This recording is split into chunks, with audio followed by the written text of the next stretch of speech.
What's up, everybody? James Duggan here with IGN. Joining me is Mark Medina. Hello. To discuss World of Warcraft Classic. Mark, you asked me a question this morning that I thought was really interesting. What was that question? The question is, who is WoW Classic for? Who is there? All right, and that's the end of the video, guys. We'll see you guys next time. Keep it right here on IGN. But you have a valid point. You've played quite a bit. What do you think? So I've played about 5 or 6 hours of WoW Classic, and it's exactly how I remember. The problem is I'm now 14 years older than the boy who played it back then. That is a problem. And time. You can't escape it. Yeah, I know. And I did not have any fun with it. I played for 30 minutes before I even finished my first quest. Yep. I killed 30 raptors before they dropped the 8 things they were supposed to drop. And you played for about 6 hours in total, right? In total, yeah. I really just did not enjoy it at all. And it's weird because I feel like I'm their target audience. I am the one who played the heck out of Vanilla WoW. And now that I'm trying to replay it again, I just did not enjoy it. Yeah, as much as people I think are going to be like, show me your Scarab Lord title, show your credentials for that you were a hardcore, I think that is remarkably valid. You have Scarab Lord? Oh my god. Oh, He's the one guy on this server. But I still have one of the little bugs you got from me. Yeah. Anyways, guys. So I think Vanilla is, well, I think even before they started this endeavor, that was the sentiment. That was, are people really going to like this? There's so much that is obtuse about Vanilla World of Warcraft.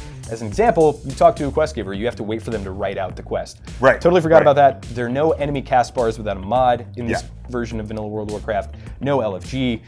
There are all these various things. There's no quest markers. You get a quest, and you actually have to read the quest. And that sounds like kind of baby mode, but like some of them get very obtuse, and you find yourself on Thoughtbot and Wowhead a lot because it's like it's west of the whatever, and you find out it's way more west than the quest. And yet, I would argue that there is an audience for this game, myself included, and there is value in World of Warcraft Classic. And the first thing that I want to bring up to kind of support that is Nostalrius, which was the infamous vanilla World of Warcraft server, private, that was shut down by Blizzard after having 800,000 registered accounts. Granted, you didn't need to pay for that, but 150,000 of those were active, which is very good.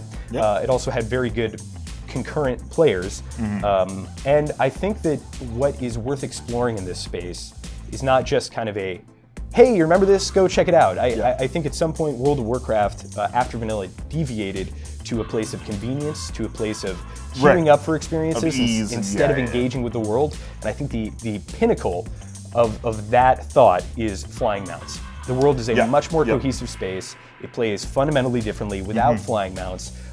And I think that affects the world in a bunch of different ways. Because now you get to just skip over everything. Sure. Well, and LFG kind of does the same thing. You can queue up for dungeons that you didn't have to like find your way to. You just get teleported to them now. So let's take getting a quest, for example, right? You get a quest in this version of World of Warcraft. You don't have mods installed. You don't have Thoughtbot. You haven't played that quest before. What you're doing is you're reading the quest text, making inferences, and trying to solve this mystery instead of just going to the highlighted area on the map. Now, you could argue that that isn't fun, but I think that is a good example. Some other ones are class identity, I think, is played up in a really interesting way because it's, if you remember trying to get to Wailing Caverns, it's a real pain in the butt. If you have a warlock, they can summon people, there's real value to that. Mages teleporting people around this world that you have to use conventional travel in, I think, is really cool. The issue with a couple of those points is the fact that those are all things we accepted because there was no other alternative. That was the MMO that we played. That was the World of Warcraft we played. And I think there's something to be said about the fact that those things have all been fixed or at least made easier now. And now you're just choosing to not live in that world. I think fixed is the wrong word. I think they chose a direction, and I think that there were benefits and detriments to that direction. Queuing up for a raid is much easier, finding a party for a dungeon is much easier, all of these things are much easier, and yet I would argue that in a more difficult, opaque world that is kind of hard to decipher, understand, and get around, you're more likely to work with other players, and ultimately I think that's what an MMO is about. It's like you feel actually compelled to join a guild, where right now I haven't joined a guild in years and I don't care to, because what do I need them for? So I think a guild in vanilla World of Warcraft is a support structure for you to succeed in the game. I think a guild in current World of Warcraft is your raiding group in addition to you getting a bunch of passive statistical buffs like mount speed, mass res, all that stuff. And I think that's a really interesting example of the differing ideologies. And kind of the final thing I want to end on here is anybody who's confused about World of Warcraft Classic, what it is and what it isn't. I did an interview with Ian Hazzikostas at BlizzCon. So it is very much this exact patch as it existed. They are not trying to improve upon it in any way that directly affects gameplay. They're not trying to do things like add achievements or some of the stuff. They're not even going with the high poly character models, because they would contrast so poorly with the background.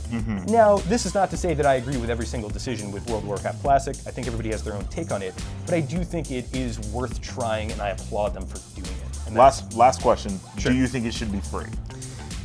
No. I think that very much Blizzard and most AAA developers are bottom line driven.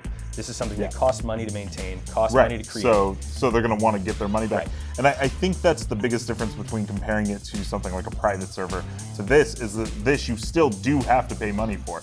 Yes. If Battle for Azeroth is something you didn't want to pay money for, but you could just play free WoW, that's there. But you're paying for this $15 subscription. Yes. It's really hard to be like, so I'm going to use that money to play Classic WoW, when you could just be playing Battle for Azeroth. Sure, but that's exactly what I'm going to do. So for everybody at home, it's included in the same subscription as World of Warcraft. You're subscribed to the live servers. You get the classic servers when they launch. I am very much forward to kind of testing out my theory and hypothesis that there are rich, deeper things in World of Warcraft Classic than the current live servers offer. And I'm curious to see what the lessons learned that come out of this are. But let us know what you think in the comments, Mark. I think you bring up a very valid point. I think a lot of people are going to jump back into this and be like, wow, this is slow, this is obtuse, this doesn't look great. But I'm very much interested in kind of persevering through that and checking it out. For all things World of Warcraft, keep it right here on IGN.